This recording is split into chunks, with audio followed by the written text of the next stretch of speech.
আমরা রান্না করব কাঁঠালের সবজি। কাঁঠালগুলোকে ভালো করে ধুয়ে নিয়েছি, কুকারে দিয়ে দিলাম। এবার এটা সিদ্ধ করে নেব লবণ হলুদ দিয়ে, 2টা সিটি মারবো। এবার এটাকে ছাঁকে নেব, ছাঁকে রেখে দেবো। সিদ্ধ প্রায় হয়েই গেছে, মোটামুটি 50% সিদ্ধ হয়ে গেছে। এর মিক্সারে দিয়ে দেবো আমরা 10টার মতো শুকনো লঙ্কা, আদা রসুন আর কয়েকটা গরম মশলা, গোটা গরম মশলা। এটাকে পেস্ট করে নিয়েছি, এটা ঢেলে নিলাম অন্য পাত্রে। এবার আমরা পেস্ট করব কুচি করে রাখা পেঁয়াজ, 4টার মতো পেঁয়াজ নিয়েছি। পেঁয়াজগুলো কুচি করে নিলাম, মিক্স করে নিলাম। তেলের মধ্যে দিয়ে দেবো আমরা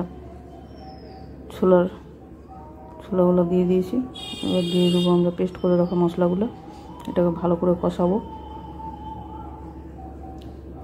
ভালো করে কষানোর পরে এর মধ্যে দিয়ে দেবো আমরা মশলা, হলুদ, লবণ, জিরা, সবগুলো পাউডার আমরা ইউজ করছি।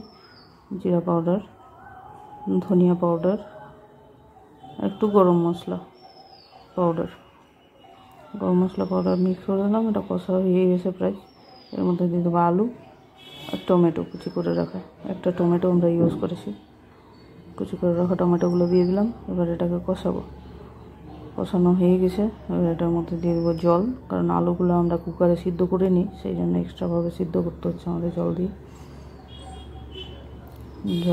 এটা হয়ে গেছে প্রায়, মোটামুটি আলুগুলোও সিদ্ধ হয়ে গেছে। এর মধ্যে দিয়ে দেবো আমরা সিদ্ধ করে রাখা কাঁঠালগুলো। ভালো করে কষাবো। কষানো হতে হতে আলু কাঁঠাল যে আছে সিদ্ধ, যেইটুকু বাকি আছে ওটাও কমপ্লিট হয়ে যাবে। নাড়ে নাড়ে কষাতে হবে। একটু ঢাকে রাখছিলাম মাঝখানে কিছুক্ষণ। আমাদের কমপ্লিট হয়ে গেল কাঁঠালের সবজি।